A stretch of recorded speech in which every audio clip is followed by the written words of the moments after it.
فیض رمضان، فیض رمضان،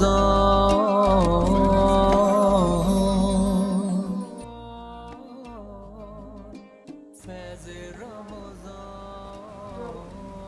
اللہ تعالیٰ کے بابرکت نام سے شروع کرتی ہوں جو نہایت رحم فرمانے والا ہے۔ السلام علیکم ورحمۃ اللہ وبرکاتہ۔ ناظرین گرامی، 11 رمضان المبارک 1442 ہجری کی فیض ٹی وی نیٹ ورک کی لائیو افطار ٹرانسمیشن فیض رمضان کے ساتھ میں نازیہ علی آپ سب کی خدمت میں حاضر ہوں۔ قسمت میں میری چین سے جینا لکھتے، قسمت میں میری چین سے جینا لکھتے، ڈوبے نہ کبھی میرا سفینہ لکھتے۔ اللہ تبارک و تعالیٰ نے رمضان المبارک ہمارے لیے کس طرح سے اتارا۔ آج ہم دوسرے عشرے میں داخل ہو چکے ہیں۔ 11 رمضان المبارک ہے، مغفرت کا عشرہ اس کا آغاز ہو چکا ہے، رحمتیں برس رہی ہیں۔ اللہ تبارک و تعالیٰ نے ہماری زندگی میں ماں باپ کا ایک اعلیٰ مقام رکھا ہے۔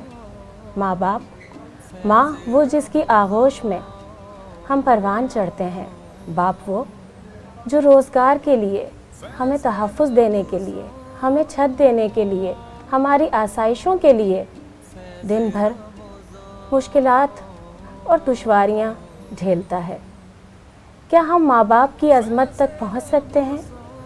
کیا ہم ماں باپ کے دامن کو پکڑ کر وہ ساری تلافی کر سکتے ہیں جو آج کے دور میں ہم نہیں کر پاتے؟ ایسا کیوں ہوتا ہے کہ جب ہم خود ماں باپ بنتے ہیں، جب ہمیں پتہ چلتا ہے کہ ماں باپ نے کیا کیا قربانیاں دی ہیں؟ اللہ تعالیٰ سے ہمیشہ دعا کرتے رہیں، اللہ تعالیٰ ہمارے والدین کو ان رحم کرنے والوں میں بنا دے، ان پر اس طرح سے رحم کر جس طرح وہ ہم سے بچپن میں کیا کرتے تھے۔ کیا ہم نے کبھی تصور کیا ہے جو ہماری انگلیاں ہیں، ہم کس کس انگلی کو چومیں؟ وہ کون سی انگلی تھی جس سے میرے باپ نے، وہ کون سی انگلی تھی جس سے میری ماں نے مجھے چلنا سکھایا، مجھے دنیا میں آج اس مقام پہ پہنچا دیا کہ جہاں میں کوئی بھی نام لوں اس احسان کا بدلہ تو میں چکا ہی نہیں سکتی۔ وہ عطائیں جو میرے اللہ تعالیٰ نے، پاک پروردگار نے والدین کی صورت میں میرے اوپر اتاریں، ان کا احسان تو میں چکا ہی نہیں سکتی۔ میری سانسیں، میرا بولنا، میرا لب، میری ہر چیز میرے والدین کی عطا ہے۔ اچھائی میں، برائی میں والدین کی تربیت ہوتی ہے ہر انسان کے۔ اللہ تبارک و تعالیٰ کی طرف سے اولاد والدین کے لیے صدقہ جاریہ ہے۔ ہم جو عمل کرتے ہیں اچھا یا برا والدین کے لیے ہے۔ اسی لیے کہا جاتا ہے کہ اچھی تربیت کریں۔ آج کل کے ماحول میں، آج کل کے دور میں اگر ہمیں کوئی کمی نظر آتی ہے تو وہ یقیناً تربیت کی کمی ہے۔ ہم کسی کو بھی کچھ بھی بول دیتے ہیں، جبکہ اسلام ہمیں صبر کا، خاموشی کا اور حکمت کا درس دیتا ہے۔ اسلام میں، قرآن میں ہمارے نبی پاک صلی اللہ علیہ وآلہ وسلم کی جانب سے ہمیں کیا کچھ نہیں ملا، صبر ملا۔ دشمن کی جانب سے کوئی بات ہو اس پر بھی صبر کریں، اور صبر کا پھل نیکیاں اللہ تعالیٰ کس طرح سے جمع کرتا ہے، وہ جمع کرتا جاتا ہے، جمع کرتا جاتا ہے۔ ہم سمجھتے ہیں کہ شاید ہمارے ساتھ ناانصافی ہو گئی، لیکن جب ہم پر کوئی مشکل آتی ہے وہی نیکیاں نکل کر ہمارے لیے راستہ بناتی ہیں، وہی دعائیں ہمارے کام آتی ہیں۔ جو آج کا ہمارا ٹاپک ہے والدین کے حقوق اور اہمیت اس کی، ہم اس پر بات کریں گے، لیکن وہی والدین جو ہماری زندگی کو آگے بڑھانے کے لیے ہمارے اوپر شیلٹر رکھتے ہیں، سایہ رکھتے ہیں۔ آج کل کیا ہو رہا ہے ہمارے ملک میں؟ کیوں؟ کیا ہم یورپین کنٹریز کی طرح ہونا چاہتے ہیں؟ ہمارے ملک میں اولڈ ایج ہومز کی تعداد کیوں بڑھتی جا رہی ہے؟ وہ والدین جنہوں نے پروان چڑھایا، اولاد کو جینا سکھایا، کہ بچپن میں کوئی غلطی ہم کر دیتے تو کیا وہ انگلی پکڑ کے گھر سے نکال کے دروازہ بند کر لیتے تھے؟ آج کیا ہو گیا؟ ہمارے ضمیر کو کیا ہو گیا؟ کہاں سے ہم نے اپنے والدین کو ایک بوجھ سمجھ لیا؟ کس طرح سے؟ والدین دنیا میں ہیں، خوش نصیبی ہے۔ ہم سے پوچھیں یتیموں سے، مسکینوں سے اور ان تمام لوگوں سے جنہوں نے، شاید ہم نے تو پھر بھی دیکھے والدین، ان سے پوچھیں، ان سے سیکھیں کہ جنہوں نے شاید اس شفقت کو، اس ہاتھ کو دیکھا ہی نہیں، پایا ہی نہیں۔ ناظرین آج ہم اس پر بات کریں گے، اور میں کل کا سوال بتا دوں، آپ ہمارے ساتھ لائیو ٹرانسمیشن کا حصہ ہی بن سکتے ہیں۔ کل کا ہمارا سوال تھا اسلام کی پہلی مسجد کا نام بتائیں، اور اس کا صحیح جواب مسجد قباء ہمیں دیا محمد جاوید نے۔ بہت شکریہ محمد جاوید، آپ ہماری لائیو افطار ٹرانسمیشن فیض رمضان کا حصہ بنے، اور بھی تمام ناظرین اسکرین پر جو ہمارا اس وقت نمبر آ رہا ہوگا اس کے ذریعے، یوٹیوب کے ذریعے، فیس بک کے ذریعے آپ ہماری افطار ٹرانسمیشن کا حصہ بن سکتے ہیں۔ میرے ساتھ روز کی طرح موجود ہیں ڈاکٹر مظفر حسین رضوی صاحب۔ آج کا میں چاہوں گی کہ ٹاپک بھی جس طرح میں نے آغاز میں بتایا، لیکن اس پر سوال بھی ہمارے مہمانوں کا تعارف کروائیں، ان سے کریں، اور اس کے ساتھ میں آج کا ہمارا جو سوال ہے وہ بھی بتائیے۔ بہت شکریہ نجالی۔ ناظرین کرام السلام علیکم ورحمۃ اللہ وبرکاتہ۔ ماہ مبارک رمضان کے سلسلے میں یہ آج ہمارا جو 11واں پروگرام ہے، جس میں ہم نے جس موضوع کا انتخاب کیا ہے یقیناً بہت ہی اہم موضوع ہے، اور آج کل جو ہمارے معاشرے میں جو حالات پیدا ہوئے ہیں، ایک عالم دین کا کہنا ہے کہ یہ جتنی بھی مشکلات اور مصیبتیں آ رہی ہیں اس کی ایک وجہ جو ہے والدین کا احترام کرنا نہ کرنا ہے۔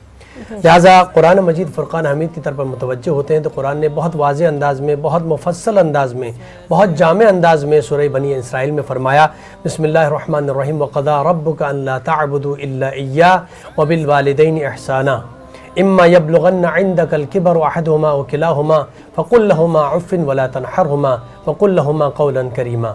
اور آگے فرمایا کہ وَاخْفِضْ لَهُمَا جَنَاحَ الذُّلِّ مِنَ الرَّحْمَةِ وَقُل رَّبِّ ارْحَمْهُمَا کما ربیانی صغیرہ۔ بہت ہی جامع آیت ہے، اور اس کے اندر جس انداز میں اللہ رب العزت نے والدین کے احترام، ان کے حقوق، ان کو بیان فرمایا ہے، اگر انسان اس آیت کے ذیل میں اس کے ترجمے کی طرف اور اس کی تفسیر کی طرف متوجہ ہو جائے تو یہ ہمارے سارے مسائل حل ہو جائیں گے اگر ہم والدین کا احترام کریں گے۔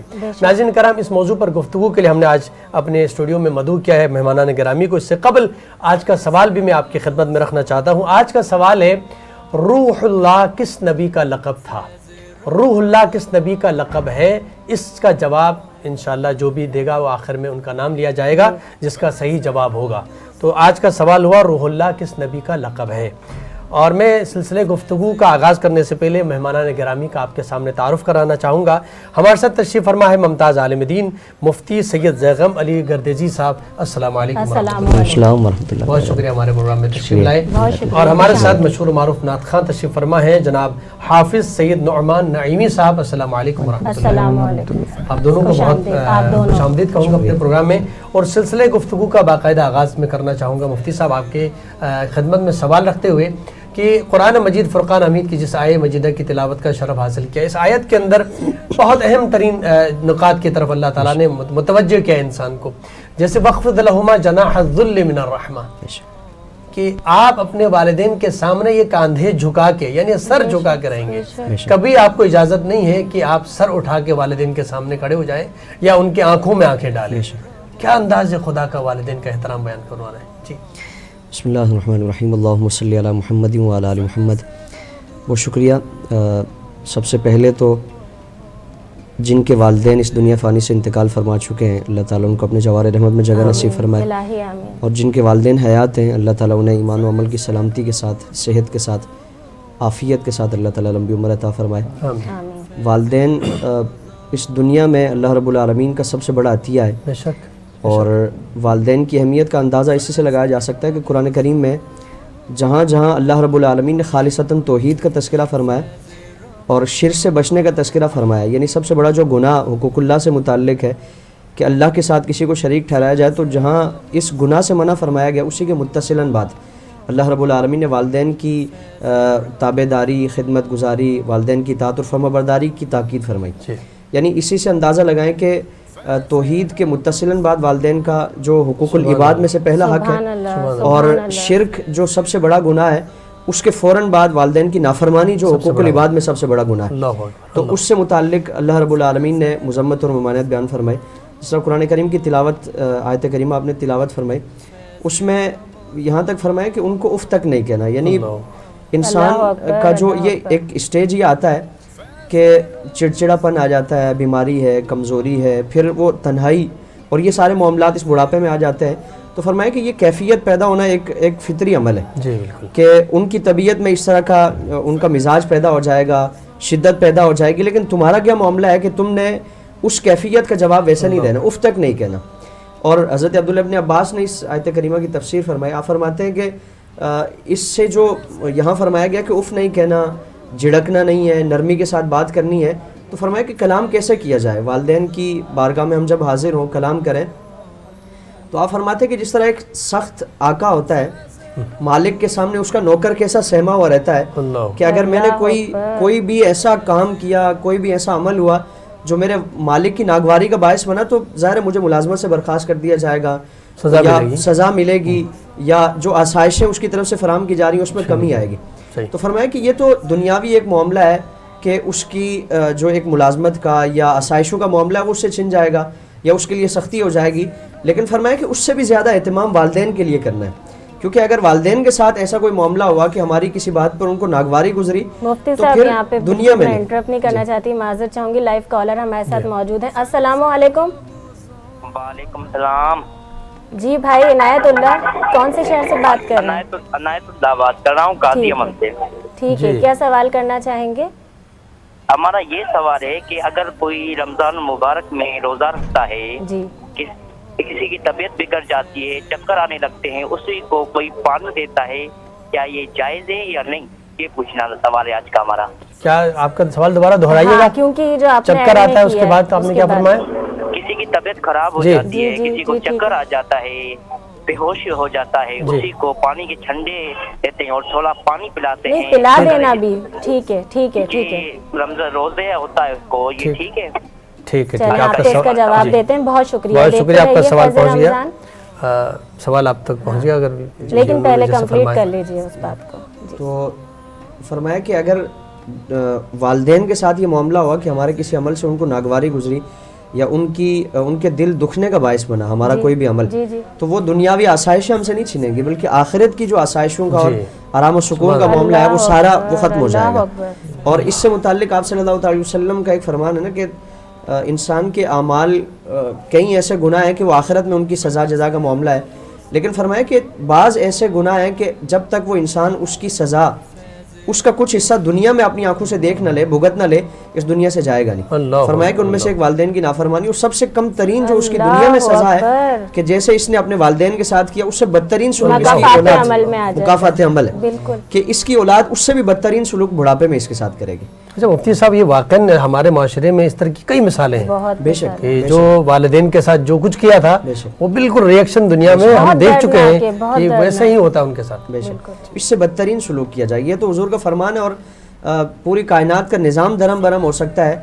آقا کے جو الفاظ ہیں, جو مقدس کلام ہے, وہ اس میں کبھی فرق نہیں آ سکتا, تبدیلی نہیں آ سکتی. سبحان اللہ. تو والدین تو عطیہ خداوندی ہیں, اور اللہ تعالیٰ کی نعمتوں کو, رحمتوں کو اپنی طرف متوجہ کرنے کا سب سے بڑا ذریعہ ہے. بالکل. اب یہ اولاد کو چاہیے کہ جب بھی وہ والدین کے ساتھ سلوک کرتے ہیں, جیسے تو قرآن نے تو باضابطہ کہہ دیا کہ احسان کرنا ہے, دیکھنے کا حکم ہے, لیکن اس کے ساتھ ساتھ ایک تو حکم پروردگار ہے, رسالت میں آپ کا فرمان ہے, اس کے ساتھ ساتھ یہ بھی خیال رکھیں کہ میرے ساتھ بھی اگر جیسا میں کروں گا, کیونکہ ہم اس طرف زیادہ متوجہ ہو جاتے ہیں, اگر میرے ساتھ بھی ایسا ہوگا تو پھر متوجہ ہو جاتے ہیں کہ بھئی ہمیں ایسا نہیں کرنا چاہیے. اللہ کا حکم, رسالت میں آپ کا فرمان اپنی جگہ میں, اس کا مقام بہت بلند ہے, لیکن آج کا انسان اس طرف زیادہ متوجہ نہیں ہے.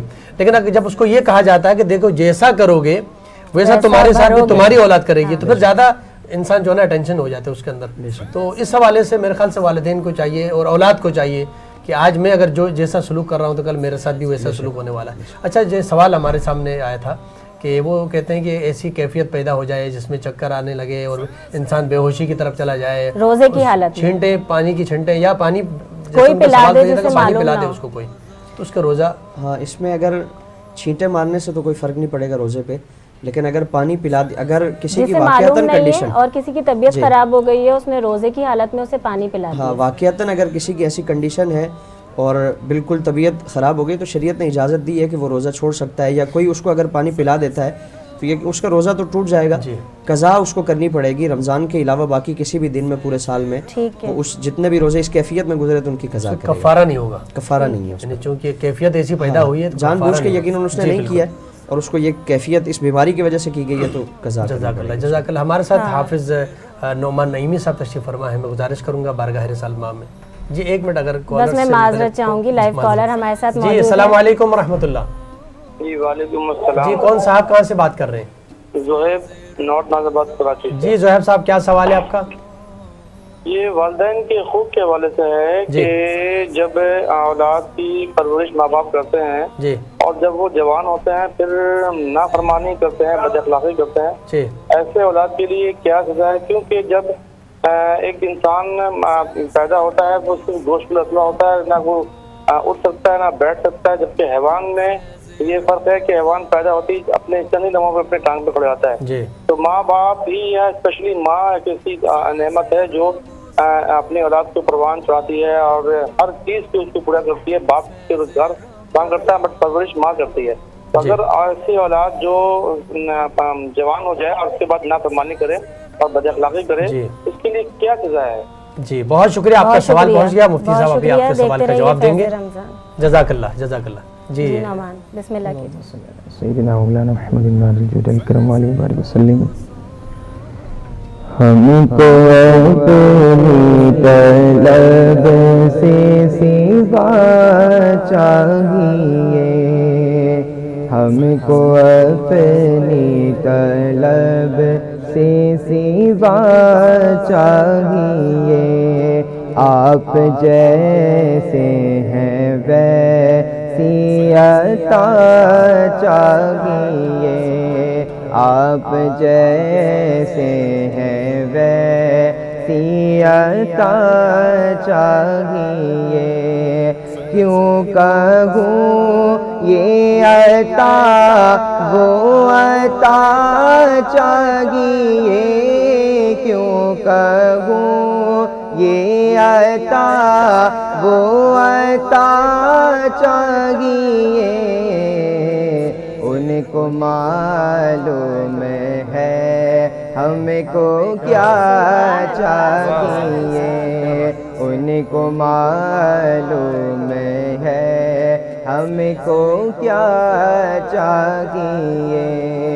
بر کے جھولی میری میرے سرکار نے، بھر کے جھولی میری میرے سرکار نے، مسکرا کر کہا اور کیا چاہیے، مسکرا کر کہا اور کیا چاہیے.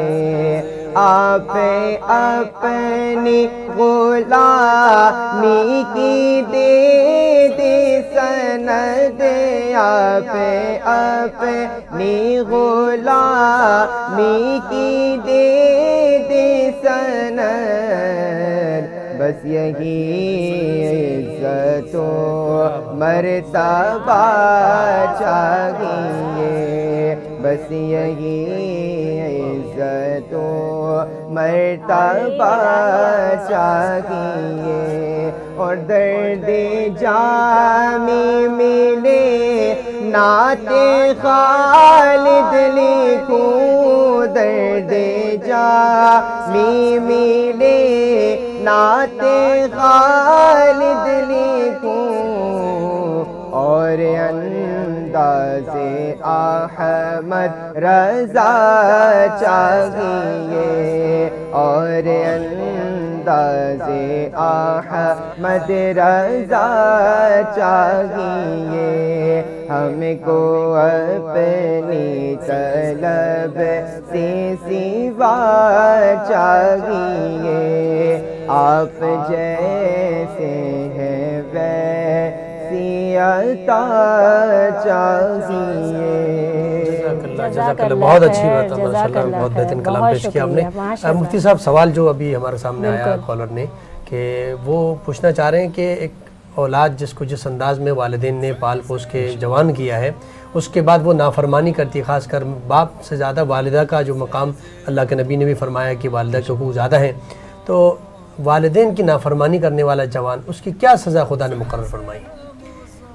ایک حدیث مبارکہ تو اس سے پہلے جو بیان ہوئی کہ سب سے ہلکا جو اس کی سزا ہے، گناہ ہے دنیا میں، یہ ہے کہ اس کی اولاد اس سے بدترین اس کے ساتھ سلوک کرے گی، اور احادیث میں ایک شخص کا تذکرہ فرمایا گیا جو مسلمان تھے حضور کے زمانے میں، حضور کے پیچھے نمازیں پڑھا کرتے تھے، لیکن اپنے والدہ کا انہوں نے کسی معاملے میں دل دکھایا تھا اور والدہ ان سے ناراض تھی، نزا کی کیفیت طاری ہوئی تو وہ جان نہیں نکل رہی، سانس نہیں نکل رہی اور انتہائی شدید تکلیف میں ہے. یعنی حضور کے پیچھے نماز پڑھنے والے کا یہ معاملہ ہے کہ اگر نمازیں کتنی صحیح، روزے، جہاد، غزوات، ان ساری چیزوں میں شرکت اپنی جگہ، لیکن اگر والدہ نافرمان ہے، والدہ ناراض ہے تو فرمایا کہ کسی معاملے میں رعایت نہیں ہے. یہ ساری چیزیں بخشش کے لیے ناکافی ہیں. حضور کی بارگاہ میں عرض کی گئی تو حضور نے فوراً جان لیا کہ یہ معاملہ یہی ہے جو والدہ کی نافرمانی اور ناراضگی کی وجہ سے یہ معاملہ ہے. تو حضور نے والدہ کو بلایا اور فرمایا کہ معاف کر دو اسے. تو عرض کیا رسول اللہ میرا دل دکھ ہے، میں معاف نہیں کروں گی. حضور نے کئی مرتبہ ان کو یہ حکم فرمایا. تو چونکہ ایک طبی ایک معاملہ تھا تو عرض کیا رسول اللہ میرا بہت دل دکھا ہے.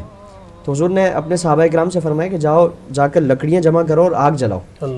اب وہ والدہ جو حضور کی صحابیہ بھی تھیں عرض کرنے لگی یا رسول اللہ یہ کیوں اہتمام کر رہے ہیں؟ تو حضور نے فرمایا کہ تم اگر اس کو نہیں معاف کرو گے تو آخرت کی سزا تو اس سے زیادہ ہے اور اس کی جان نہیں نکلے گی، پھر اسی کو اسی کیفیت میں یعنی کہ جلا کر اس کو ختم کیا جائے. تو اب وہ والدہ ایک حضور کا عمل یقیناً ایسا نہ ہوتا، حضور ان کو ایک جو ماں کی ممتا ہے اس کو بیدار کرنے کے لیے، اس کو جگانے کے لیے اور اس میں تڑپ پیدا کرنے کے لیے عمل فرما رہے ہیں. تو والدہ نے جب سنا حضور سے عرض کیا یا رسول اللہ کیا واقعتاً آپ ایسا کریں گے؟ حضور نے فرمایا کہ اگر تم معاف نہیں کرو گے تو ایسا ہوگا. تو وہ تڑپ کر کہنے لگے یا رسول اللہ میں اپنی جتنی بھی ناراضگیاں ہیں، جتنی بھی اس طرح کے معاملات ہیں، میں اس کو درگزر کرتی ہوں، میں اپنے بیٹے کو معاف کرتی ہوں. اب حضور نے حضرت بلال سے فرمایا کہ جاؤ بلال جا کے دیکھو وہاں معاملہ کیا ہے. اب جیسے ہی حضرت بلال وہاں دروازے پہ پہنچے تو اندر سے کلمے کی آواز آ رہی تھی، یعنی وہ سانس نکلی، سانس جو اٹکی ہوئی تھی اس کا معاملہ یہی تھا. تو یہ ایک اس شخص کے بارے میں کہ جو حضور کے پیچھے نمازیں پڑھنے والے ہیں یہ کیفیت ہے، تو پھر ہم ماں و شما کس گنتی میں. تو ہم یہ تصور کر لیں کہ سب سے بدترین جو حقوق العباد میں سے اس کی جو پامالی ہے وہ والدین کی نافرمانی ہے، اور جب تک والدین معاف نہیں کریں گے اللہ رب العالمین معاف نہیں کریں گے. سبحان اللہ. جیسے ناجیہ علی آپ نے بیان کیا کہ اولڈ ہاؤسز کا اضافہ ہو رہا ہے، بہت زیادہ ہو چکا. ایک اسلامی ملک کے اندر اس طرح کی چیز یعنی والدین کو لے جا کے کسی مقام پر حوالے کر دینا اور پیسے دے دینا کہ بھائی ہم ان کو پال رہے ہیں، یہ عجیب عمل ہے. جس میں واقعہ بیان کر فرما رہے تھے کہ ایک نافرمان بیٹے نے اپنی والدہ کو لے جا کے اسی اولڈ ہاؤس میں چھوڑ دیا اور کبھی ملاقات کے لیے نہیں گئے. وہ کہتے رہے کہ بھئی کبھی آپ کی ماں چاہتے ہیں کہ آپ ملاقات تو کریں آ کے. کہا کہ نہیں بس آپ مجھے منتھلی جو پیسے بنتے ہیں وہ لیتے رہیں آپ، اور میرے پاس ٹائم نہیں ہے. کافی دن گزر گئے، ایک دن دوبارہ فون آیا، بار بار فون آیا. کہا کہ بھئی وہ آخری سانسیں ان کی باقی ہیں، وہ ایک دفعہ ملاقات کرنا چاہتی ہیں مرنے سے پہلے. تو اس نے کہا چلیں دیکھتے ہیں. یہ چلا گیا، والدہ سے ملاقات کی. کہا کہ آپ مجھ سے ملنا چاہ رہی ہیں. کہا کہ میں آخری سانسیں لے رہی ہوں، میں دنیا سے رخصت ہو رہی ہوں، میری خواہش ہے کہ میں آپ سے ملاقات کروں، میں آپ کا دیدار کروں. بیٹے نے کہا جی بتائیں. تو کہا کہ میری ایک خواہش ہے، میری ایک تمنا ہے. کہا کہ آپ نے زندگی میں بھی ایسی کوئی تمنا نہیں کی، اور جب تک یہاں آپ سلامت تھیں تب بھی آپ نے کوئی تمنا کا تذکرہ نہیں کیا، لیکن اب تو آپ جا رہے ہیں دنیا سے، اب کیا ایسی خواہش اور تمنا آپ کی؟ کہا میری خواہش یہ ہے کہ اس اولڈ ہاؤس میں، اس کمرے میں پنکھا نہیں ہے، آپ ایک پنکھا لگوا دیں.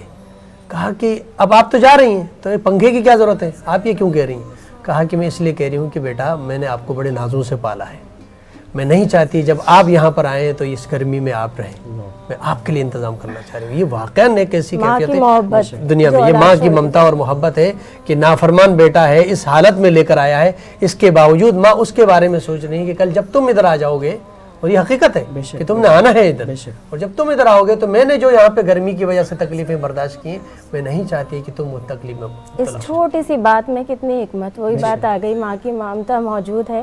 اور کیا آج ہم لوگ یہ سب سوچ رہے ہوتے ہیں جہاں یہ ساری چیزیں ہو رہی ہیں؟ واقعاً اس حوالے سے مفتی صاحب آغاز میں جس طرح سے ہم نے بات کی، جہاں حقوق کی مقام کی بات آ جاتی ہے، اسلام نے تو ہمیں ماں باپ کو قہر کی، غصے کی نگاہ سے دیکھنے کا بھی منع کیا ہے. ان لوگوں کے لیے احکام الہی احادیث مبارکہ کے ذریعے، کیونکہ میں چاہتی ہوں کہ لوگوں تک وہ پیغام جائے، کیا حکم ہے؟ بے شک آپ صلی اللہ تعالیٰ علیہ وآلہ وسلم نے کئی صحابہ اکرام جو جہاد کی اجازت کے لیے حاضر ہوتے تو حضور ان سے پہلا سوال یہ فرماتے کہ والدین حیات ہیں یا نہیں. اگر ان دونوں میں سے کوئی بھی ہے تو فرمائے کہ ان کی خدمت کرو، اللہ تعالیٰ انہی کی خدمت میں تمہیں جہاد کا ثواب عطا فرمائے. یعنی جہاد پر بھی اللہ کے رسول صلی اللہ تعالیٰ علیہ وآلہ وسلم نے والدین کی اطاعت اور فرمانبرداری کو مقدم فرمائے. مقدم ہے. اور پھر ہم تصور کریں والدین کتنا بڑا عطیہ خداوندی ہیں کہ آپ صلی اللہ تعالیٰ علیہ وآلہ وسلم کے والد گرامی کا انتقال حضور کے ابھی ولادت سے پہلے ہی ان کا انتقال ہوا، اور پھر حضور کی ابھی عمر مبارک کبھی کم سن ہے، اور آپ صلی اللہ تعالیٰ علیہ وسلم کی والدہ کا بھی انتقال ہو جاتا ہے. ابھی جب آپ کی تبلیغ کو اللہ تعالیٰ نے پذیرائی عطا فرمائی اور ہر طرف آپ کے چاہنے والے اور ماننے والے موجود ہیں، تو ایک دن آپ صلی اللہ تعالیٰ علیہ وسلم نماز پڑھا رہے ہیں. اب دیکھا پیچھے کہ ایک طویل صحابہ کرام کی قطاریں ہیں، صف در صف لگی ہوئی ہے. تو آپ صلی اللہ تعالیٰ علیہ وسلم صحابہ کرام کی طرف متوجہ ہو کر ایک خواہش کا اظہار فرمایا حضور نے. حضور نے فرمایا کہ کاش آج میری ماں زندہ ہوتی. اللہ. اور اب یہ ایک انسان کا ایک فطری عمل ہے، ایک طبی اس کی ایک کیفیت ہوتی ہے کہ جب اس نے مشکل حالات دیکھے ہوں، ایسے معاملات دیکھے ہوں، مشکلات سے نکل کر پھر وہ خوشحالی کی طرف آئے اور اس طرح کے معاملات کی طرف آئے، تو اس کی ایک خواہش ہوتی ہے کہ میں پوری دنیا اس کو سراہتی ہے وہ اپنی جگہ، لیکن والدین کی طرف سے جو سراہے جانے کا جو معاملہ ہوتا ہے وہ سب سے بڑا اس کے لیے بے شک بڑا اس کے لیے اعزاز کا معاملہ ہوتا ہے. حضور نے خود اس کی خواہش کا اظہار فرمایا. آپ نے صحابہ اکرام سے فرمایا کہ کاش آج میری ماں زندہ ہوتی. اللہ کہ جنہوں نے مجھے بچپن میں اس کیفیت میں پالا، تنگ دستی تھی، یتیمی تھی، یہ سارے معاملات تھے، آج وہ اپنے بیٹے کی یہ کامیابی دیکھتی، یہ عزت افزائی دیکھتی، یہ پذیرائی دیکھتی، تو فرمایا کہ میری والدہ کتنا خوش ہوتی. اور پھر فرمایا کہ کاش آج اگر میری ماں حیات ہوتی، میں نماز پڑھا رہا ہوتا، میری ماں حجرے سے آواز دیتی، میری والدہ حکم فرماتی کہ محمد میرا یہ فلاں کام کر گیا. حضور نے فرمایا کہ میں اپنی نماز کو چھوڑ کر اپنی والدہ کی تابعداری کے لیے جاتا اور میں اپنی والدہ کا حکم بجا کر واپس آ جاتا. یعنی پہلے والدہ کی حکم کی تعمیل کرتا اور نماز کی کیفیت سے نکل کر اپنی والدہ کی بجاوری کے لیے جاتا. تو اب یہ دیکھیں والدہ کی جو کمی، والدین کی جو ایک کمی کا احساس ہے، آپ صلی اللہ تعالی وسلم کس قدر اس کو کن الفاظ کے ساتھ اس کو بیان فرما رہے ہیں اور کیسے حضور یاد فرما رہے ہیں. تو والدین کا مقام، اور پھر کسی بھی کامیاب شخصیت کے پیچھے اگر دیکھیں، خواتین میں بالخصوص والدہ کا کردار، کسی بھی کامیاب شخص، انبیاء میں دیکھیں حضرت عیسیٰ کا مقام دیکھیں، والدہ آپ صلی اللہ تعالی وسلم کی تربیت دیکھیں، والدہ بچپن سے ہی حضور کو جو وصیت فرمائی تھی، اس وصیت میں بھی یہی تھا کہ بیٹا لباس پرانے ہو جاتے ہیں لیکن کردار پرانا نہیں ہوتا، اور انسان اپنے کردار کی وجہ سے یاد رکھا جاتا ہے. امام علی مقام، امام حسن مصطفیٰ پاک، امام حسین پاک، پیچھے والدہ ہیں. یعنی کسی بھی مرحلے پر دیکھیں، کہیں بھی دیکھیں، ماں کا کردار ہمیں نظر آتا ہے. والدین سب سے بڑا ایک عطیہ ہے، اگر ان کی ناقدری کی تو پھر اللہ رب العالمین کسی مرحلے پر کامیابی نہیں عطا فرمائے گا. وہ روایت میں پڑھ رہا تھا کہ جس میں ارشاد تھا کہ 4 چیزیں ایسی ہیں جن کی طرف دیکھنا عبادت ہے. سبحان اللہ. اس میں پہلی چیز ہے بیت اللہ. کہتے ہیں کہ بیت اللہ کی طرف فقط دیکھنا عبادت ہے. آپ کچھ ذکر نہیں پڑھ رہے ہیں لیکن یہ خانہ کعبہ کی طرف دیکھتے رہیں، اللہ رب العزت آپ کو اس کا اجر عطا فرمائے گا. یہ عبادت ہے. دوسری عبادت کہتے ہیں قرآن مجید کی طرف دیکھنا عبادت ہے. جیسے قرآن کو پڑھنا عبادت ہے، قرآن کو سننا عبادت ہے، قرآن کو فقط دیکھنا بھی عبادت ہے. فرماتے ہیں کہ تیسری چیز حضرت مولا علی علیہ السلام کے چہرے کی طرف دیکھنا عبادت ہے. فَلْيَنْظُرْ إِلَىٰ وَجْهِ عَلِيِّ بْنِ أَبِي طَالِبٍ عِبَادَةٌ. اور چوتھی چیز بیان فرماتے ہیں کہ والدین کے چہرے کی طرف دیکھنا. سبحان اللہ، سبحان اللہ. کہ فقط والدین کے آج چونکہ ہمارے گھر میں اکثر بچوں سے جب کہتا ہوں یونیورسٹی میں اسٹوڈنٹ کو کہ آپ جائیں اور اپنے والدین کے چہرے کی طرف محبت بھری نگاہوں سے دیکھیں، اللہ تعالیٰ وہ بھی ثواب ہے. فقط یہ ثواب، ہر نیکی کا ایک ثواب ہے. مطلب نماز پڑھیں گے تو نماز کا ثواب ہے، روزہ رکھیں گے روزے کا ثواب ہے، حج کریں گے حج کا ثواب ہے. لیکن یہ ایک ایسی عبادت ہے کہ والدین کے چہرے کی طرف دیکھنے سے اس کا ثواب نہیں فقط، بلکہ ایک حج مقبول کا ثواب ہے، ایک عمرہ مقبول کا ثواب ہے، جہاد کرنے کا ثواب، یعنی کئی ثواب اللہ تعالیٰ اس فقط چہرے والدین کی طرف دیکھنے کا عطا فرماتا ہے. لہٰذا آج کے جب بچوں سے ہم کہتے ہیں تو بچے تو پہلے ہنستے ہیں کہ یہ کیسی بات ہو گئی. میں نے کہا یہ اپنی جگہ میں، لیکن یہ رسالت آپ کا فرمان ہے کہ چہرے یہ والدین کو دیکھنا. اور آپ جا کے جب دیکھیں گے تو پہلی مرتبہ والدین بھی شاید ریئیکشن اسی طرح دیں کہ بیٹا کیا طبیعت صحیح ہے، آپ کیا دیکھ رہے ہیں مجھے، کیونکہ ماحول ہی نہیں ہمارے پاس. تو لیکن ایک عبادت ہے. ڈاکٹر صاحب ہمارے ساتھ لائیو کالر موجود ہے. السلام علیکم. وعلیکم السلام. آج میں کر رہا ہوں، میں کراچی سے. جی فرمائیے. اچھا، میرا سوال یہ ہے کہ میری ایک دوست ہے، میرا ایک دوست ہے، اس کی فیملی جو ہے وہ نان مسلم ہے، لیکن اس نے جو ہے وہ اسلام قبول کر لیا ہے. ٹھیک ہے. تو اسلام میں تو ماں باپ کو اتنا حق دیا گیا ہے کہ آپ ان کے سامنے ایک آواز بھی نہیں نکال سکتے. تو اب اس کو وہ عبادتوں سے روک رہے ہیں، تو اس کا کیا حل ہے؟ مطلب اس کو بچے کو کیا کرنا چاہیے؟ ٹھیک. بہت شکریہ، آپ نے شرکت کی اور اپنا سوال یہاں تک پہنچایا۔ مفتی صاحب آپ موجود ہیں، سوال کا جواب دیں گے۔ اہم سوال جی ہے بہت۔ یہ ہوتا ہے بہت زیادہ کہ والدین اگر کافر ہیں، بچہ مسلمان ہو چکا ہے تو اب وہ کیا کرے گا؟ والدین کے حقوق جو قرآن کریم میں بیان فرمائے، سورہ لقمان میں اسی کیفیت کو بیان فرمایا گیا، یعنی والدین کا مقام اتنا بڑا ہے اور ان کے حقوق کی کوئی لمٹ نہیں رکھی گئی، یہاں تک کہ اگر وہ کافر اور مشرک بھی ہوں تو فرمایا کہ کفر سے متعلق اور شرک سے متعلق ان کا حکم نہیں مانا جائے گا، عبادات سے روکتے ہیں تو وہ ان معاملات کو نہیں مانا جائے گا، لیکن خدمت میں اور ان کی کسی بھی طریقے سے ان کو احسان پہنچانا، ان کی نیکی پہنچانا، کسی بھی طور پر فرما برداری میں اس میں کمی نہیں کی جائے گی۔ آپ صلی اللہ تعالی وسلم کی بارگاہ میں ایک صحابیہ نے عرض کی کہ رسول اللہ میری والدہ ایسی ہیں تو میں نے ان کو چھوڑ دیا ہے، حضور نے فرمایا کہ چھوڑنا نہیں ہے، صرف اگر وہ شرک کی اگر تمہیں تعلیم دیتی ہیں تو اس سے بچنا ہے، باقی تم نے ان کی خدمت کرنی ہے، اور شاید تمہاری خدمت سے متاثر ہو کر وہ بھی اسلام لے آئے۔ تو والدین اگر کافر مشرک بھی ہوں تو خدمت کے معاملے میں ان میں کوتاہی نہیں کی یہ جائے۔ بھی روایت ہے کہ اللہ کے نبی نے جب یہ فرمایا، ایک صحابی نے جا کے اپنے والدین کا، وہ کافر تھے والدین اور بچہ جو ہے وہ اسلام قبول کر چکا تھا، تو جب اللہ کے نبی کا یہی فرمان جو آپ ابھی بیان فرمانی سنا، اور انہوں نے جا کے پہلے سے زیادہ ان کی خدمت کرنا شروع کر دیا، تو انہوں نے پلٹ کے پوچھا کہ جب آپ ہماری طرح تھے تو اس وقت تو آپ ہماری بات ہی نہیں مانتے تھے، نافرمان تھے، لیکن جب سے تم نے اسلام قبول کیا وہ پہلے سے زیادہ ہمارا احترام بھی کر رہے ہیں اور ہمارے ساتھ بڑی محبت بھری نگاہوں سے دیکھ رہے ہیں، کیا ایسی بات ہے؟ کہا کہ میرے آقا علیہ الصلوۃ والسلام کا یہ فرمان ہے، میرے اسلام، جس اسلام کو میں نے قبول کیا ہے، وہ اسلام ہمیں یہ سبق دیتا ہے، یہ درس دیتا ہے کہ والدین کا احترام۔ کہا کہ اس اسلام کو میں بھی ماننا چاہتی ہوں، میں بھی کلمہ پڑھنا چاہتی ہوں جس اسلام نے والدین کا احترام بتایا۔ واقعاً یہ کہ اللہ کے نبی کے فرامین ایسے ہیں کہ جس کے اوپر عمل کرنے سے انسان جو ہے وہ ہدایتی۔ اسلام کا درس بھی یہ دیتا ہے۔ میں گزارش کروں گا نعمان صاحب سے کہ آپ بارگاہ ہے جی کوئی منقبت پیش کریں جی۔ بسم اللہ۔ عبدانا میرے حسین کا ہے، عبدانا میرے حسین کا ہے، ہر خزانہ میرے حسین کا ہے، ہر خزانہ صاف کرتی ہے کربلا زہرا،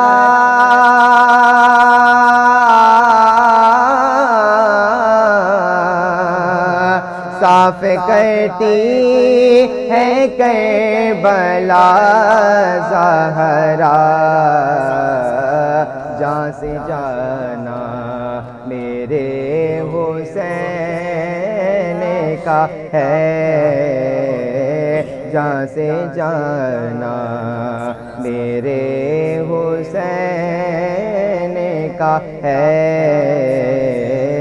عبدانا کاٹ لو چاک سے جھکے گا نہیں،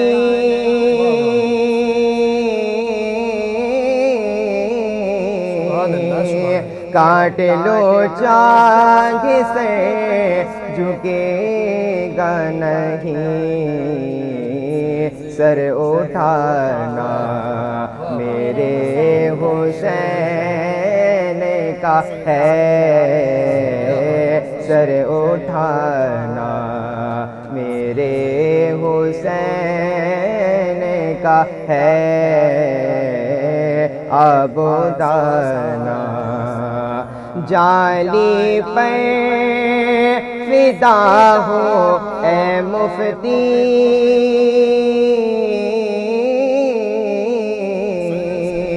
جالی پر فدا ہو اے مفتی، دل دیوانہ میرے حسین کا ہے، دل دیوانہ میرے حسین کا ہے، عبدانا میرے حسین کا ہے، ہر خزانہ میرے حسین کا ہے آگودانا. جزاک اللہ. ناظرین کرام، یہاں پر ایک مختصر سا بریک کا وقت ہوا چاہتا ہے. بریک کے بعد دوبارہ آپ کی خدمت میں حاضر ہوتے ہیں. ہمارے ساتھ رہیے گا اور دیکھتے رہیے فیض رمضان.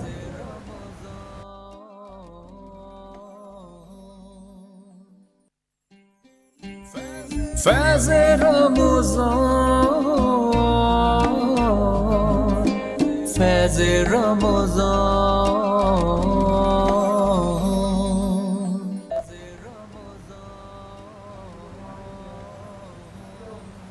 ناظرین، آپ دیکھ رہے ہیں فیض ٹی وی نیٹ ورک کی لائیو افطار ٹرانسمیشن فیض رمضان. چھوٹے سے وقفے کے بعد ہم ایک بار پھر حاضر ہو گئے ہیں. آپ بھی ہماری ٹرانسمیشن کا حصہ بن سکتے ہیں. لائیو کال کے ذریعے کوئی سوال کرنا چاہیں تو وہ کر سکتے ہیں. اس کے علاوہ کامنٹس کے ذریعے بھی آج آپ ہماری ٹرانسمیشن کا حصہ بن سکتے ہیں. یوٹیوب پر، فیس بک پر آپ کامنٹس کر سکتے ہیں. جو سوال ہم نے کیا ہے اس کا جواب بھی دے سکتے ہیں. اور میں چاہوں گی ڈاکٹر صاحب کے وہ سوال جو کیا تھا وہ بھی ایک بار ریپیٹ کر دیں. ناظرین کرام، آج کا سوال ہے روح اللہ کس نبی کا لقب ہے؟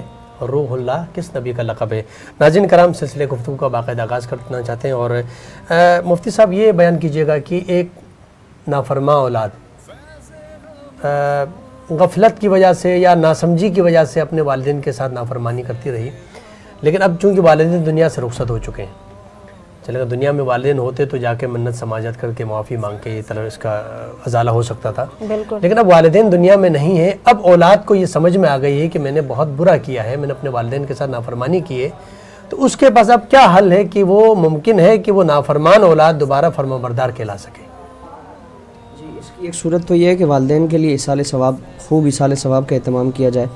اور دوسرا اس کا جو حل ہے جس کو آپ صلی اللہ تعالیٰ علیہ وآلہ وسلم نے بیان فرمایا کہ والدین کے جو قریبی رشتہ دار ہیں، جیسے والد کے بھائی ہیں، بہنیں ہیں، والدہ کی بہنیں اور ان کے جو رشتہ دار ہیں، تو ان کے ساتھ جس قدر ممکن ہو سکے وہ حسن سلوک کا معاملہ کرے.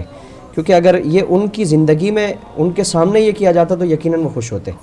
یعنی والدین کے اگر رشتہ داروں کے ساتھ اور ہمارے جو بڑے بزرگ ہوتے ہیں، ہم ان کے سامنے اگر ان کے ساتھ اچھائی کرتے ہیں تو والدین کا سر بھی اونچا ہو جاتا ہے کہ دیکھیں میری اولاد میرے رشتہ داروں کے، اور وہ دلی ایک کیفیت بھی آتی ہے. تو اگر زندگی میں ہم کرتے تو یقیناً خوش ہوتے. تو اب بھی حدیث میں جو مرحومین کا فرمایا کہ وہ جس طرح لنک رہتا ہے اپنے لواحقین کے ساتھ، تو وہ اپنے اس طرح کے معاملات کو بھی ملاحظہ کرتے ہیں، ان کے سامنے یہ ساری چیزیں بھی ہوتی ہیں. تو اگر خدا نخواستہ ایسا معاملہ ہوا تو اب اس کیفیت کو کیا جائے. والدین کے جو قریبی رشتہ دار ہیں ان کے ساتھ جس قدر ممکن ہو سکے بھلائی کا، ان کی مالی معاونت کا، ان کی خدمت کا معاملہ کیا جائے. تو امید ہے اللہ رب العالمین اس کا جو گناہ ہے اس کی تلافی فرمائے. بہت اچھی بات کی ناظرین کرام. میں اس میں ایک اور سوال کا اضافہ کرنا چاہوں گی، کیونکہ جو آج کا ہمارا موضوع ہے میں اس پر یہ کرنا بھی چاہ رہی تھی. آپ نے بھی جس طرح سے کہا یہاں تو بات آ گئی نافرمان اولاد کی یا ایصال ثواب کی. میں چاہوں گی مفتی صاحب یعنی والدین کے لیے ویسے بھی ایصال ثواب کی کچھ اقسام یا کچھ مثالیں دے کر کچھ بتائیں گے کہ آسانی سے کس طرح سے کیا جا سکتا ہے، کون کون سے وہ کام ہیں؟ یہ اپنی حیثیت پہ ڈیپینڈ کرتا ہے. اگر کوئی مالدار ہے، کسی کی مالی حیثیت ہے، تو جس طرح آپ صلی اللہ تعالیٰ علیہ وآلہ وسلم نے فرمایا کہ وہ والدین کے ایصال ثواب کے لیے صدقہ جاریہ کے طور پر کوئی بھی نیک عمل کر دے، جس طرح حضور نے کنویں کے متعلق فرمایا تھا کیونکہ اس وقت وہ کنویں کی شدید حاجت تھی. تو ہم کسی بھی صورت میں صدقہ جاریہ کا اہتمام کریں جو وہ عمل بھی جاری رہے اور اس کا ثواب بھی ہمارے والدین کے لیے جاری رہے. اور اگر کوئی نہیں کر سکتا، کسی کی مالی حیثیت نہیں ہے، تو کم از کم اتنا تو کر سکتا ہے کہ وہ ان کی خدمت کرے، مسکرا کر دیکھے. صحابہ نے عرض کیا تھا جس طرح آپ نے حدیث مبارکہ پیش فرمائی، صحابہ نے عرض کیا رسول اللہ کیا ہم اگر دن میں 100 مرتبہ دیکھیں تو کیا اللہ تعالیٰ 100 حج مقبول کا؟ تو حضور نے مسکرا کر فرمایا کہ ہاں اللہ تعالیٰ کے خزانے میں ثواب کی کوئی کمی نہیں ہے. تو تم دیکھ کے تھک جاؤ گے، اللہ تعالیٰ دیکھ کے نہیں تھکے گا. تو ہم کم از کم یہ تو کر سکتے ہیں کہ مسکرا کر اپنے والدین کی طرف دیکھیں، ان کی خدمت کا معاملہ کریں. اور اگر کسی کی حیثیت اس سے زیادہ کی نہیں ہے تو کم از کم اتنا ضرور کیا جائے. بہت شکریہ. ہمارے ساتھ لائیو کالر موجود ہیں. السلام علیکم. وعلیکم السلام. جی بھائی کیا نام ہے آپ کا؟ الحمدللہ. میرا نام دانش ہے، کراچی سے بات کر رہا ہوں. جی جی فرمائیے. کوئی سوال کرنا چاہتے ہیں؟ پہلے میں آپ کے سوال کا جواب دینا دوں. جی بالکل بالکل، بسم اللہ. عیسیٰ کا لقب ہے روح اللہ. ٹھیک ہے. اور کوئی سوال پوچھنا چاہتے ہیں؟ سوال یہ تھا مفتی صاحب سے کہ والدین کے حقوق پہ میں آپ کی ٹرانسمیشن دیکھ رہا تھا، ماشاءاللہ بہت اچھی ٹرانسمیشن جاری ہے. بہت شکریہ. اور ہم یہ جو آپ نے دینی معاملات اور دینی مسائل کا سلسلہ شروع کرا ہے، اس سے ہماری بہت زیادہ اطلاع ہو رہی ہے. بہت شکریہ، جزاک اللہ خیر. بہت شکریہ. بہت میرا سوال یہ ہے کہ والدین کے حقوق پہ جو آج آپ کی بات ہو رہی ہے، جی، تو اگر کسی کے 8 بہن بھائی ہیں تو سب پہ والدین کا جو حقوق، یعنی کہ والدین کے جو حقوق ہیں وہ سب پہ برابر کے ہیں، یعنی کہ سب استطاعت والدین بھی، یا بڑے یا چھوٹے میں کسی میں فرق ہے کہ اس پہ زیادہ ذمہ داری عائد ہوتی ہے؟ جیسے استطاعت رکھتے ہوں، ٹھیک ہے، کتنا پھر اولاد پہ کیا فرائض لاگو؟ ٹھیک ہے. بہت شکریہ، بہت شکریہ. اس کا جواب آپ کو دیتے ہیں. مفتی صاحب ہمارے پاس ٹائم بہت کم ہے، وقفے کی جانب مجھے جانا ہے، مختصراً عرض فرمائیں. یہ تو اللہ تعالیٰ کا فضل ہے کہ وہ اتنے بہن بھائی ہیں، اور یہ تصور کریں کہ اتنے بہن بھائیوں کو 2 والدین ماں اور باپ نے پالا ہے. تو ان میں سے تو ہر ایک کی یہ ذمہ داری اور ہر ایک کی یہ کوشش ہو کہ وہ اپنے لیے سعادت اور اعزاز سمجھ کے اپنی طرف کھینچے والدین کو. نہیں، میں کروں گا، میں نے یہ ثواب کمانا ہے، کیونکہ یہ تو ثواب کا ایک اللہ تعالیٰ نے خزانہ رکھ دیا ہے. تو اس میں تو ہر ایک کی کوشش ہو کہ میں آگے بڑھ کر میں یہ کام کرنے کی کوشش کروں گا. تو یہ ہر ایک پر لازم ہے اور ہر ایک کو کوشش کرنی چاہیے. بہت شکریہ، جزاک اللہ خیر. آپ دونوں مہمانوں کا ہمارے بہت شکریہ. اور میرے ساتھ روز موجود ہوتے ہیں ڈاکٹر مظفر حسین رضوی صاحب، آپ کا بھی بہت شکریہ ہمارے ساتھ رہنے کے لیے. ناظرین ابھی دوبارہ حاضر ہوتے ہیں، دیکھتے رہیے فیض رمضان. چھوٹے سے وقفے کے بعد دوبارہ حاضر ہوتے ہیں.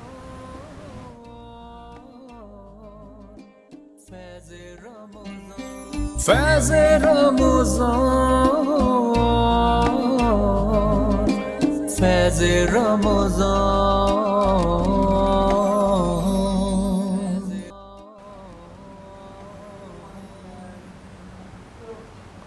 ناظرین گرامی، آپ دیکھ رہے ہیں فیض رمضان.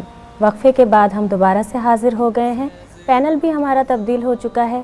آج ہم جس موضوع پر بات کر رہے ہیں، والدین کا مقام اور حقوق. اس کے ساتھ ہی ہمارے ملک میں جہاں تک آج ہمارا ٹاپک ہے، اس میں جو مہمان موجود ہیں میں ان کا تعارف بھی کرواؤں گی، لیکن آپ سب سے یہ بھی کہوں، آپ لوگ بھی دیکھ رہے ہیں اور ہمارے یہاں یہی ہو رہا ہے کہ ہم لوگ شاید کووڈ-19 کی جو 3rd ویو ہے، جس طرح سے وہ جتنی ہارڈ ہو کر آئی ہے اور اب جو کیسز بڑھتے جا رہے ہیں، اس میں ہم لوگ SOPs کی اتنی زیادہ کیئر نہیں کر رہے ہیں، خیال نہیں رکھ رہے ہیں، جس کے باعث پریشانی ہو رہی ہے. میرا خیال یہ ہے کہ ہمیں انفرادی طور پر اپنی ذمہ داری کا احساس کرنا چاہیے.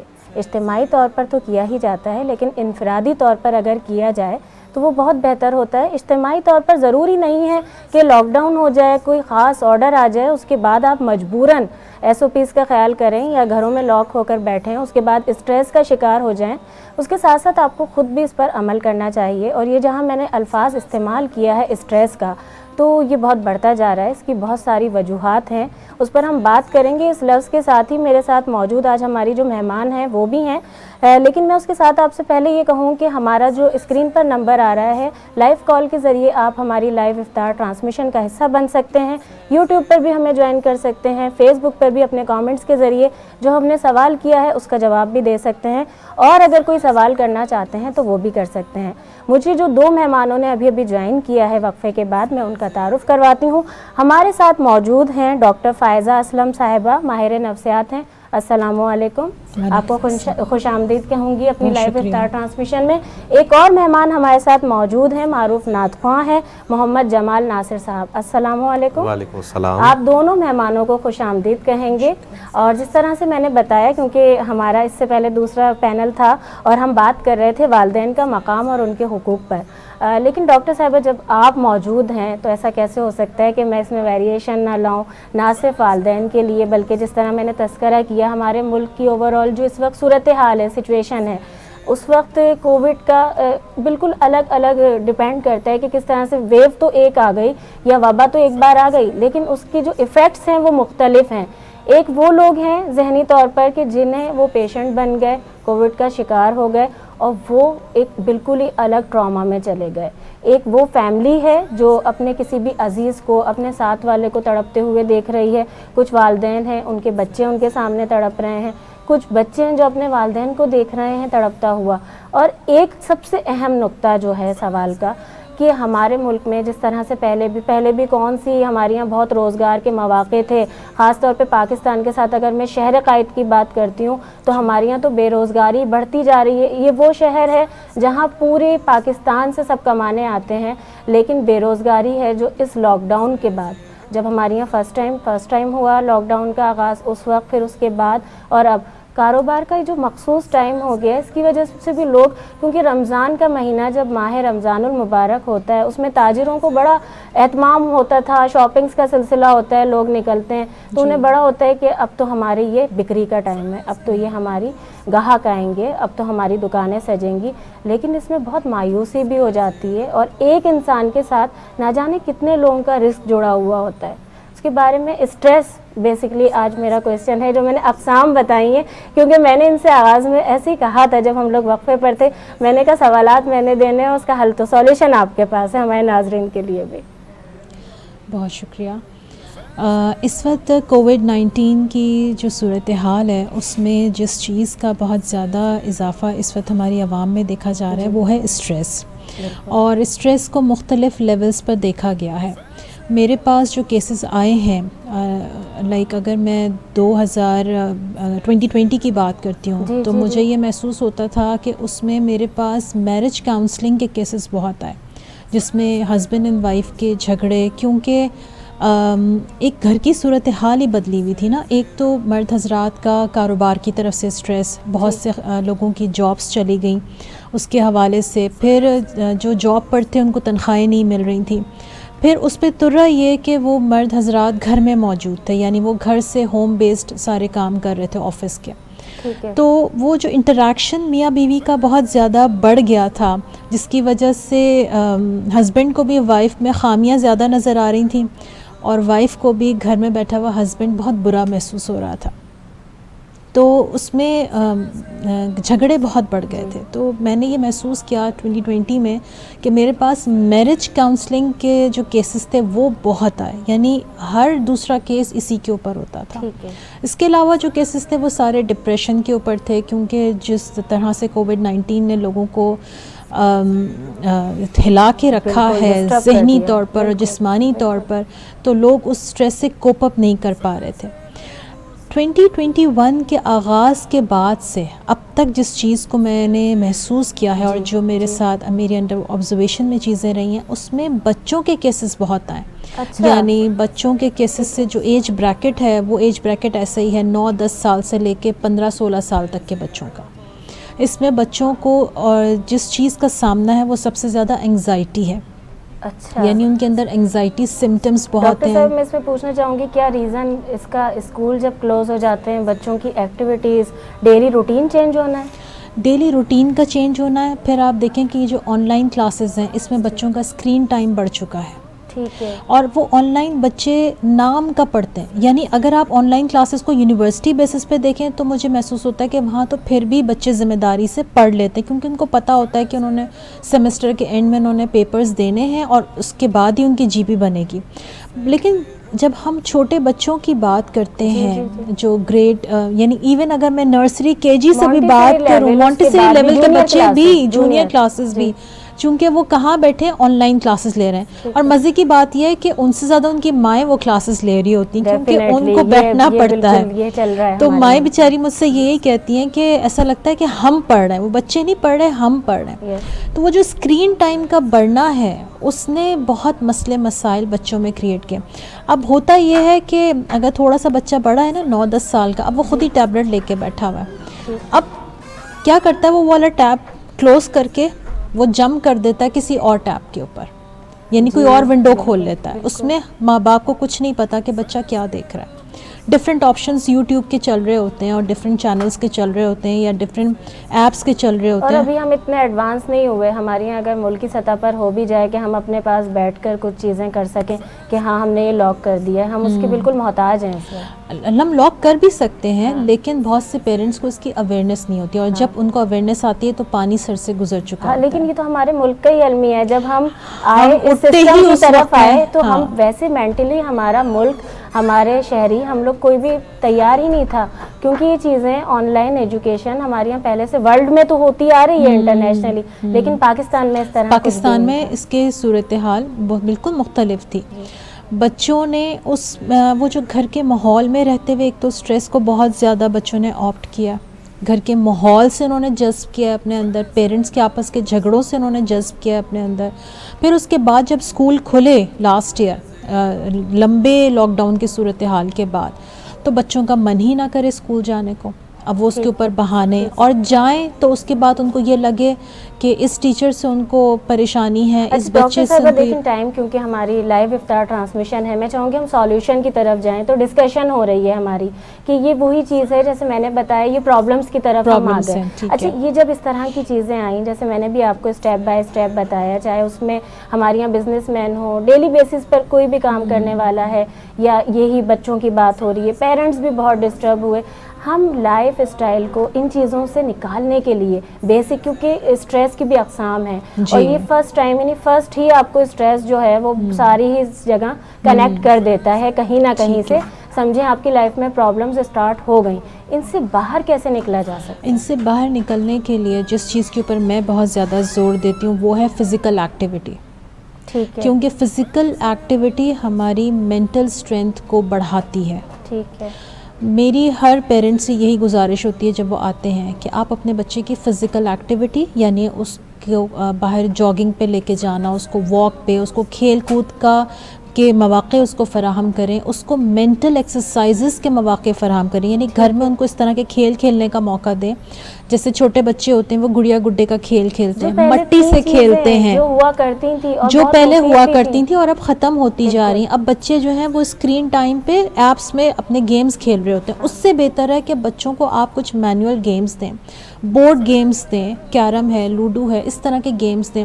پزلز بچوں کی بہت اچھی مینٹل ایکسرسائز ہوتی ہے. اسکریبل ہے، ایکسپوجر بھی ہے اس کے اندر، اس سے بچوں کی نالج گین ہوگی.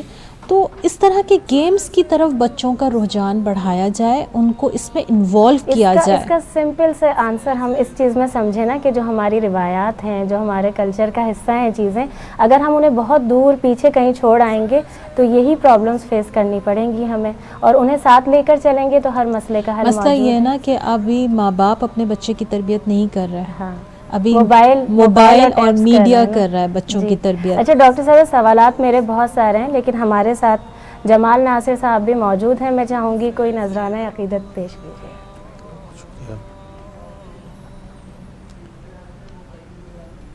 اب میری نگاہوں میں، اب میری نگاہوں میں جچتا نہیں کوئی، اب میری نگاہوں میں، اب میری نگاہوں میں جچتا نہیں کوئی،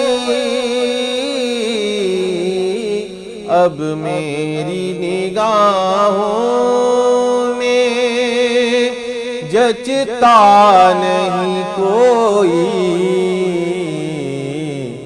جیسے میرے سرکار ہیں ایسا نہیں کوئی، جیسے میرے سرکار ہیں ایسا نہیں کوئی، اب میری نگاہوں میں. اور اے ظرف نظر دیکھ مگر دیکھ ادب سے، اے ظرف نظر دیکھ مگر دیکھ ادب سے، سرکار کا جلوہ ہے سرکار کا جلوہ ہے یہ تماشا نہیں کوئی، سرکار کا جلوہ ہے یہ تماشا نہیں کوئی، جیسے میرے سرکار ہیں۔ اور اعزاز یہ حاصل ہے تو حاصل ہے زمین کو، اعزاز یہ حاصل ہے تو حاصل ہے زمین کو، افلاک پہ تو گنبدِ خضرا نہیں کوئی، افلاک پہ تو گنبدِ خضرا نہیں کوئی، جیسے میرے سرکار ہیں ایسا نہیں کوئی،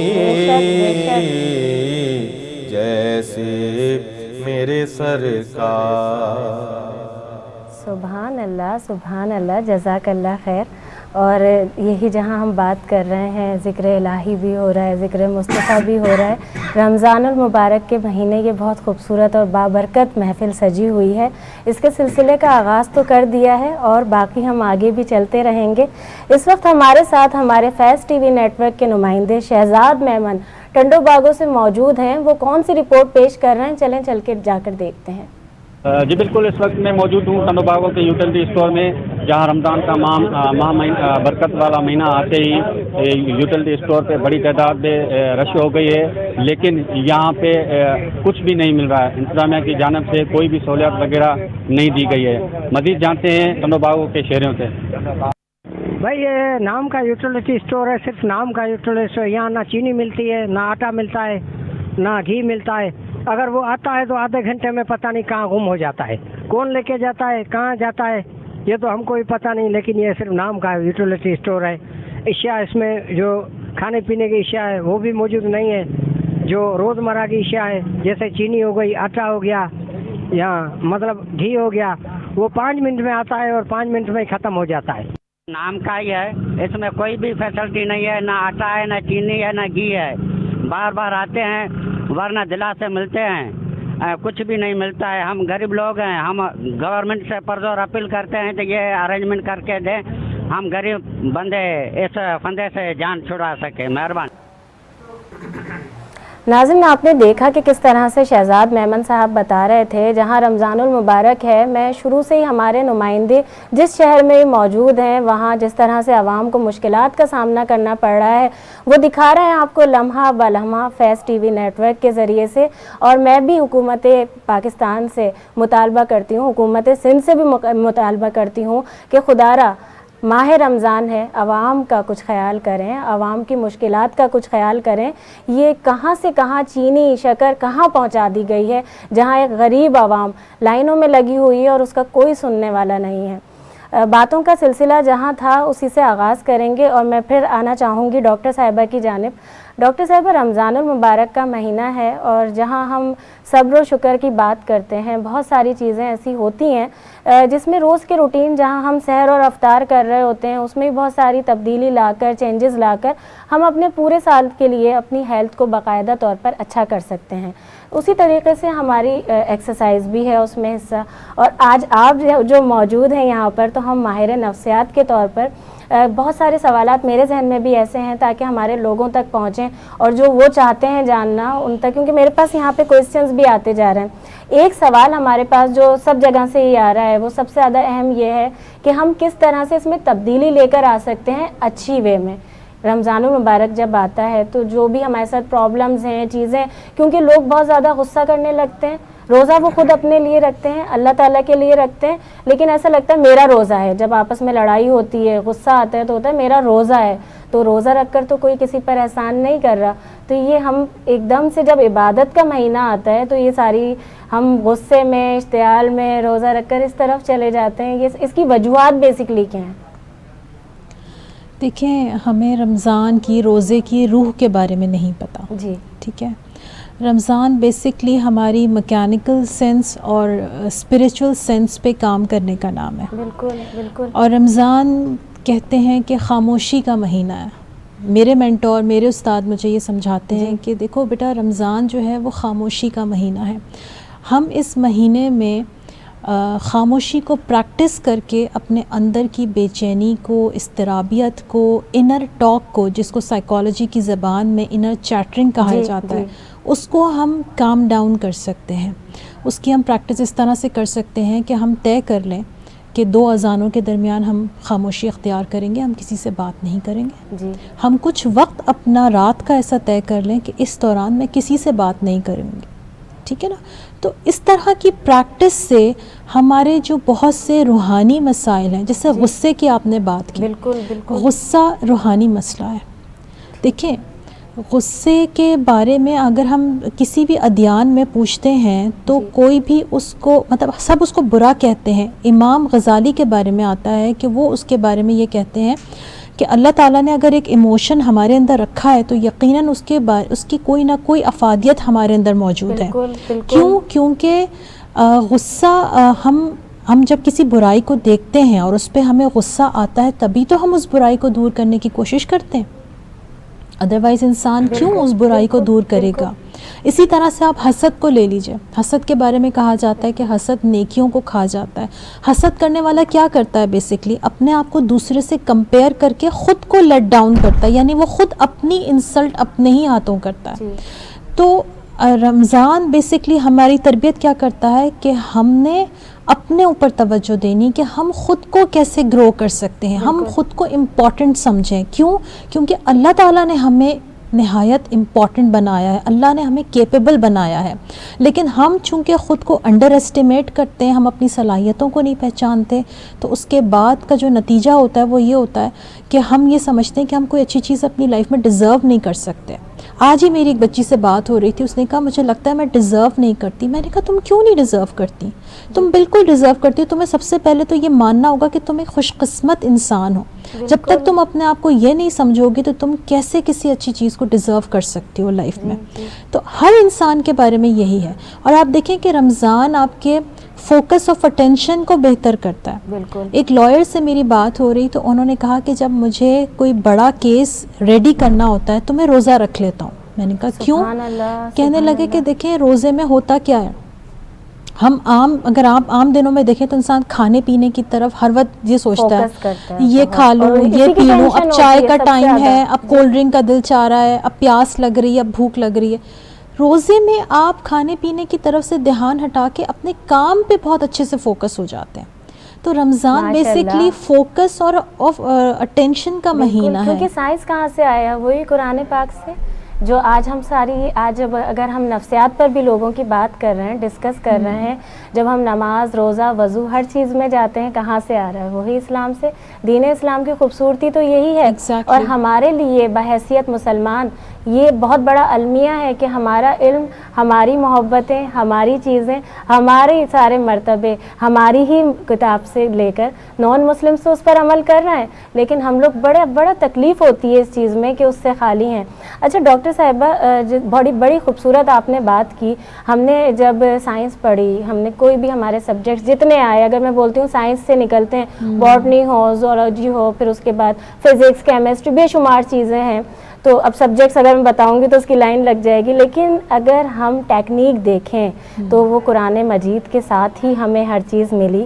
آج اگر ورلڈ کسی بھی ٹیکنالوجی، کسی بھی چیز کو ایکسیپٹ کر رہا ہے اتنے عرصے بعد، تو وہ قرآن حکیم سے ہمیں بہت پہلے مل چکا. اسی لیے کہا جاتا ہے کہ ہم اپنے گھروں میں نہ صرف قرآن پاک پڑھیں بلکہ ترجمے کے ساتھ پڑھیں تو ہماری بہت رہنمائی ہوتی ہے.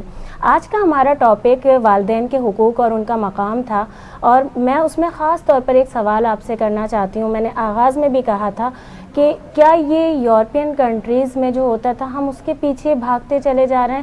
ایسا کیا ہو گیا؟ کیا آپ نوٹس نہیں کر رہے ہیں کہ ہمارے یہاں اولڈ ایج ہاؤسز بڑھتے جا رہے ہیں ڈے بائی ڈے، اور وہ والدین جنہوں نے ہماری زندگی کے لیے کیا کچھ نہیں کیا؟ جب ہم بچے تھے ہم شرارتیں کرتے تھے، بہت قیمتی چیزیں توڑ دیا کرتے تھے، وہ تو ہمیں دوبارہ گلے سے لگا لیتے تھے۔ آج ایسا کیا ہو گیا کہ ہم نے بالکل وہ ساری چیزیں چھوڑ دی اور ہم اس پر بڑا فخر کر رہے ہیں؟ کیا یہ المیہ نہیں ہے؟ بہت اہم بات کی طرف آپ نے اشارہ کیا ہے۔ اصل میں ہم اپنی مورل ویلیوز کو بھول چکے ہیں، کھو چکے ہیں، اور مورل ویلیوز انسان کب کھوتا ہے؟ جب وہ اپنے دین کی اصل روح سے دور ہو جاتا ہے۔ بالکل بالکل۔ آج کل کے بچے بڑے کھلے عام کہتے ہیں ماں باپ سے، آپ مجھے اس چیز کو فورس نہیں کر سکتی۔ بالکل۔ یہ کب سے ہونے لگا ہمارے معاشرے میں؟ یہ تو ویسٹرن کلچر تھا، ہم نے اڈاپٹ کر لیا یہ چیزیں، اور ہم نے بنا سوچے سمجھے۔ اچھا، ہمارے بچوں نے اڈاپٹ کہاں سے کیا؟ ہمارے بچوں نے ان کی موویز سے، ان کے ٹی وی شوز سے، ان کے کلچر میں اٹھ کر بیٹھ کر جب وہ دنیا گھومتے ہیں اس میں فخر سے بتاتے ہیں کہ ہم وہاں سے ہو کر آئے، ہم نے اس کنٹری کا دورہ کیا، ہم وہاں گئے تھے، اور نہ صرف جاتے ہیں اور پھر تب اس طرح کی فیملیز میں اٹھتے بیٹھتے ہیں، ان کے کلچر کو بہت جلدی اڈاپٹ کر لیتے ہیں اور بڑے فخر سے پھر بتاتے ہیں۔ کہنے کا مقصد یہ سب چیزیں ہوئی کہاں سے؟ یہ سب چیزیں اس لیے ہوئیں، اس کا جو دوسرا ریزن ہے جو میں آپ کے سامنے رکھوں گی وہ یہ کہ پیرنٹس اور بچوں کے درمیان تعلق کی کمزوری نے بچوں کو اس نہج تک پہنچا دیا کہ آج وہ ماں باپ سے کہتے ہیں کہ how dare you.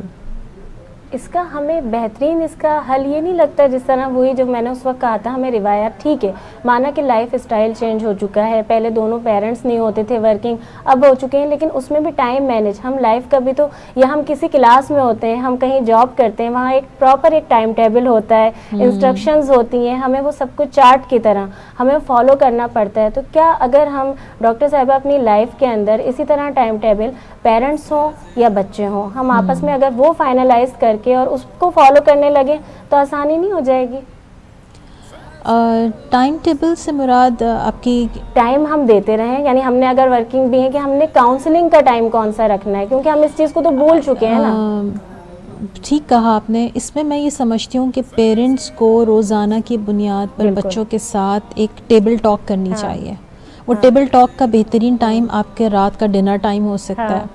Dinner time کو لمبا کر لیں، کھانا کھا بھی چکے، ضروری نہیں کہ کھا چکے تو اٹھ جائیں۔ آپ نے ابھی جب یہ استعمال کیا نا لفظ ڈنر کا، لیکن ڈنر تو نہیں، یہاں ہمارے یہاں افطار میں ہی ہمارے ساتھ ایک شیف موجود ہیں اور شیف کے ساتھ سائمہ موجود ہیں ہماری اینکر۔ چلیے ناظرین دیکھتے ہیں آج وہ کیا بنا رہی ہیں رمضان المبارک میں۔ بہت شکریہ نازیہ علی۔ فیض رمضان کچن سیگمنٹ کے ساتھ ایک بار پھر سائمہ خان آپ کی خدمت میں حاضر ہے۔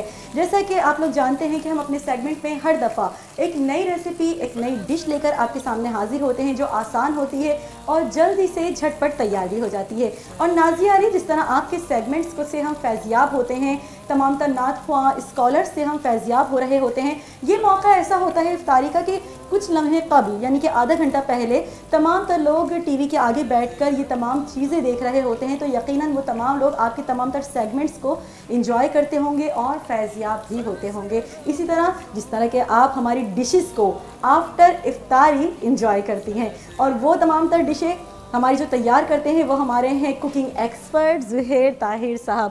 زہیر طاہر صاحب مزیدار اور بہت آسان ڈشز آپ کے سامنے لے کر حاضر ہوتے ہیں، اس لیے کہ آپ آسانی سے اور جھٹ پٹ ان ڈشز کو تیار کر سکیں اپنے گھروں میں اور ہمیں دعائیں دے سکیں، اسپیشلی زہیر طاہر صاحب کو یاد کر سکیں اپنے دسترخوان پر بیٹھ کر۔ تو زہیر طاہر صاحب آج ہم کیا لے کر آئے ہیں؟ آج چکن چپلی کباب اور بیف چپلی کباب لے کے آئے ہیں۔ واو، مطلب ایک ہی وقت میں دو ریسیپیز آپ کے لیے تیار ہو رہی ہیں اور جھٹ پٹ۔ اور اس کے اندر جو سائڈ پہ رکھا ہوا ہے یہ ہے کھوپرا، ٹھیک ہے، دھنیا، اوکے، اور اس کے اندر کھوپرا ملا کے اس کو پیس کے نکال کے رکھا ہوا ہے، مطلب یہ سائڈ لائن سائڈ اس کے ساتھ لینے کے لیے سوس ٹائپ کی چیز ہے یہ۔ اچھا زہیر صاحب، آپ نے کچھ کباب یہاں پر تیار کر کے رکھے ہیں اور کچھ ہمارے فرائی پین میں موجود ہیں، تو ہمارے ناظرین کو بتائیے کہ کون سے کباب تیار ہو چکے ہیں؟ یہ چکن کے تیار ہو چکے ہیں، اوکے، اور یہ بیف کے ہیں۔ ٹھیک ہے، سب سے پہلے چکن کی ریسیپی آپ بتائیے کیا کیا ڈلی ہے اس میں انگریڈینٹس؟ اس کے اندر چکن قیمہ ہے، دانا ہے، زیرو ہے،